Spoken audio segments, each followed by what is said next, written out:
אני עושה והיום בסרטון שלי אני אדבר על הגלקסי 7, מכשיר הדגל של סמסונג, שלפי דעתי הוא המכשיר המושלם של סמסונג, ובמיוחד לשנה הזאת, ולפי דעתי גם הוא יהיה מכשיר השנה של שנת 2016.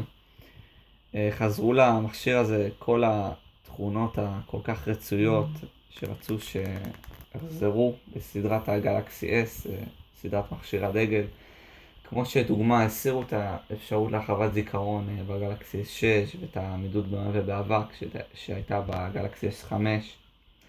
הפעם הגדילו את הסוללה ל-3000 מיליאמפר מ-2550 מיליאמפר סוללה בגרסה של הגלקסי 6 הרגיל ל-3000 מיליאמפר, שזו הגדלה מכובדת בנפח הסוללה.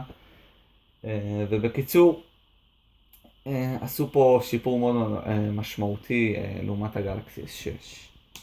באמת שיפור הרבה לעומת הדור הקודם.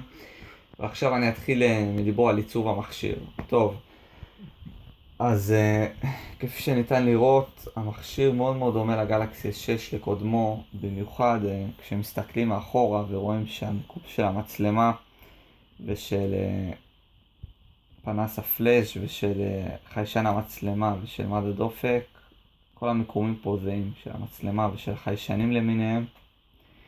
גם המיקום של מקש הבית שהוא כולל בתוכו סוללה טביעת אצבע, וכולל וכולל את המיקום של המצלמה הקדמית ושל החיישנים שנשאר זהה, וגם המיקום של הרמקולים, וגם המיקום של הרמקולים התחתונים, שקע הטעינה ופתח האוזניות, פתח חיבור לאוזניות. טוב, אז בעיצוב לפי דעתי וגם לפי דעת רבים ששמו לב, העיצוב פה של הגלקסי 7 הוא שילוב של הגלקסי 6 ושל הגלקסי נוט 5 בגלל הגב הכמור פה, הגב הכמור של המכשיר, בדיוק כמו בגלקסי נוט 5. עדיין מאחורה הגב עשוי מזכוכית, ופה המסגרת עם התחתית, וגם עדיין טביעות האצבע בולטות. זו בעיה שעדיין נשארה, פליטת טביעות האצבע. וגם מקש הבית, שהוא גם סורק טביעת האצבע של המכשיר, מאוד מאוד דומה לזה של הגלקסי 6, רק שהפעם מקש הבית קצת יותר מרובע ולא מעוגל כמו בגלקסי 6.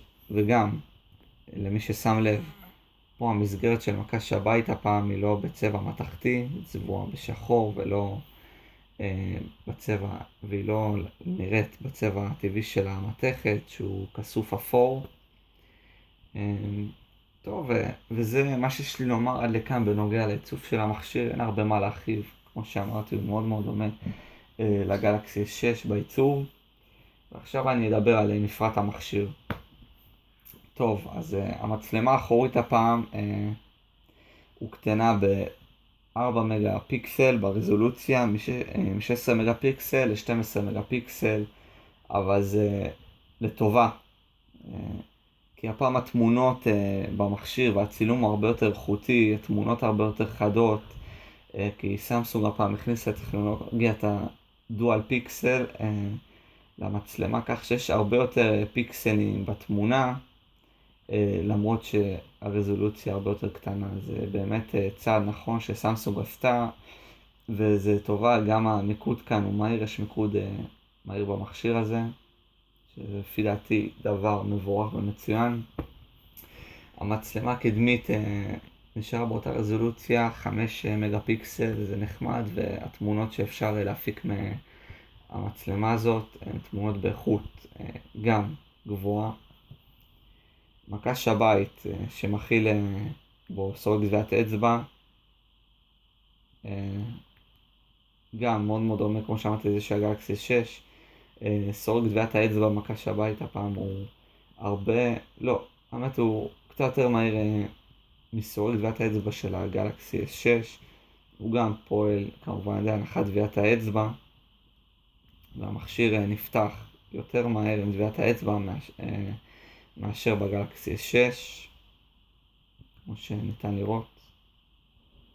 זה שוב. גם ניתן מהר מאוד להיכנס למצלמה.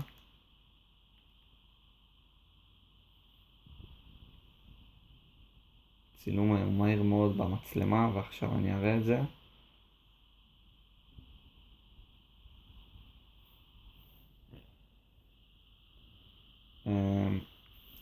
המכשיר כולל בתוכו את שבב האקסינוס 8890 של סמסונג, ויש גם את גרסת הסנאפדרגון 820 שהוא לא השבב של סמסונג, והוא נמכר בגרסה האמריקאית של המכשיר. הוא נמכר באמריקה, הגרסה נמכרת באמריקה. פה בארץ נמכרת רק גרסת הגלקסי S7 עם מעבד האקסינוס 8890, וכפי שניתן לראות בסרטונים, גרסת הגלקסי S7 עם האקסינוס, עם מעבד האקסינוס, יותר מהירה בקצת מגרסת הגלקסי עם מעבד הסנאפדרגון. יש במכשיר 4 ג'יגה בייט רם, הוא פשוט לפי דעתי מפלצת של ביצועים, והכל כאן פועל מהר. האנימציות מהירות יותר, כמו שניתן לראות. גרסת המרשמלו הוא מכשיר מהיר מאוד.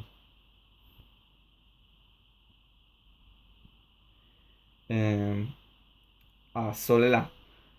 טוב, הסוללה כאן היא בעלת נפח של 3000 מיליאמפר, כמו שאמרתי, יותר גדולה ב-450 מיליאמפר בנפח מהסוללה של הדור הקודם. והפעם גם יש אפשרות להרחבת זיכרון.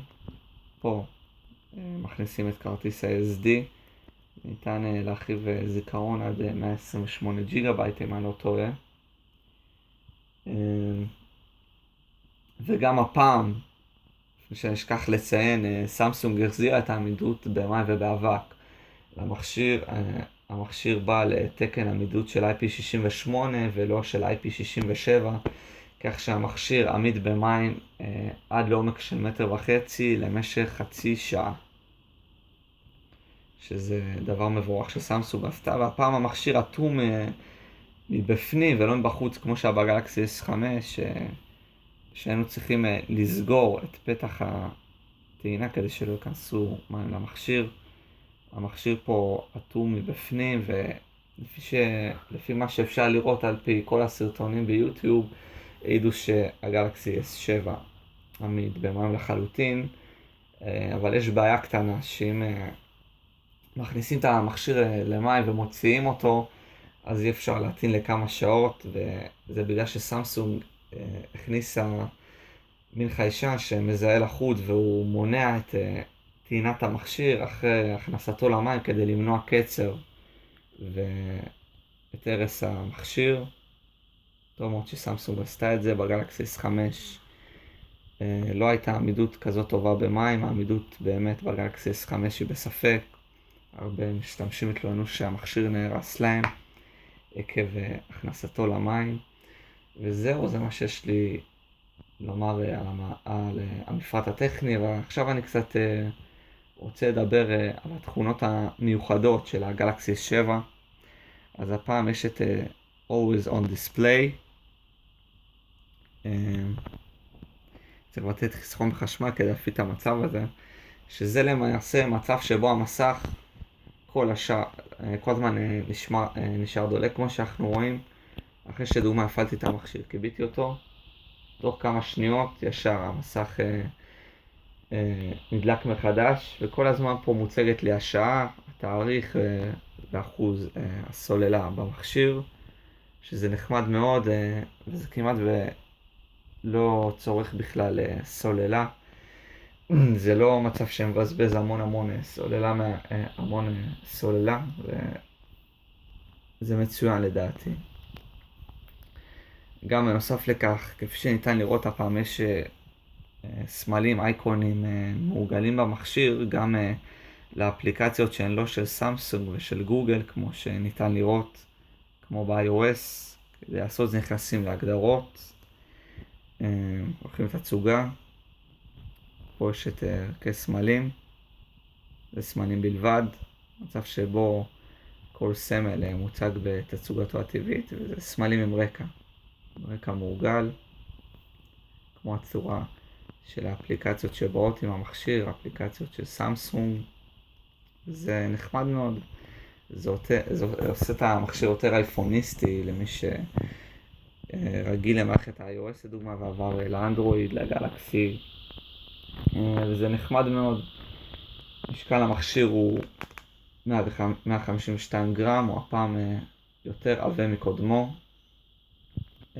שכחתי לציין שלמצלמת המכשיר יש צמצם של 1.7, כך שהמון אור נכנס בחושך לתמונות, התמונות יוצאות עם אור, והאמת שהמצלמה הזאת רואה יותר טוב בחושך מהעין האנושית, שזה באמת דבר יפה. מסך המכשיר הוא עדיין בגודל של 5.1 אינץ' בצפיפות פיקסלים של 576 ppi, רזולוציית Quad HD. עדיין המסך נשאר זה לקודמו, עדיין לא עברנו לאולטרה HD, ולפי דעתי זה לא הכרחי כרגע, כי זה יצרוך המון סוללה, וזה יהיה פשוט צעד לא נכון שיבזבז המון סוללה. Quad HD זה באמת מספיק לכרגע ובהתאם למצב הסוללות היום. וזהו, זה מה שיש לי לומר עד כאן על המכשיר, ובסרטונים הבאים אני יותר אדבר על תכונות המכשיר ואציג את איכות הצילום, ועושה גם סרטון על ביצועי המכשיר ועל הניקוד שלו באנטוטו ובגיגבנץ', והכל יהיה בסרטונים הבאים. נעשה עוד סרטונים עליו, וזהו, עד לפה הסקירה הקצרה שלי, יותר נכון הסקירה שלי על הגלקסי S7, הסקירה הכללית, וזהו, אני מקווה שתצפו בסרטונים נוספים שלי, וזהו, עד לפה הסקירה שלי על הגלקסי S7, ביי.